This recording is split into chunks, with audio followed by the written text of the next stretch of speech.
Now, Act 4 is the restoration, and it's about how Jesus fulfills the promise that was given to Abraham to restore all relationships. Now, this covers the four Gospels, and this is the story summary of what happened.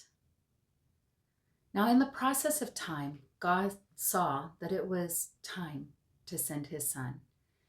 And so his son, Jesus, who was called Emmanuel, God with us, came to earth and was born. And he grew up to preach that the kingdom of heaven is near.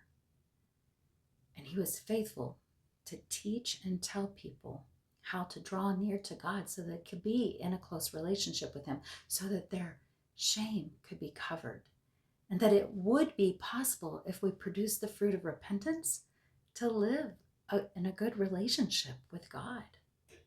Now he chose 12 disciples to walk with him, and he taught them how to preach and teach and heal. And he gave them a command to go and make disciples of all nations, to draw people back to God. And after preaching and teaching and healing for 3 years, Jesus was killed on a cross, and he died. But he didn't stay dead. On the third day, he rose from the grave, conquering death and covering our shame.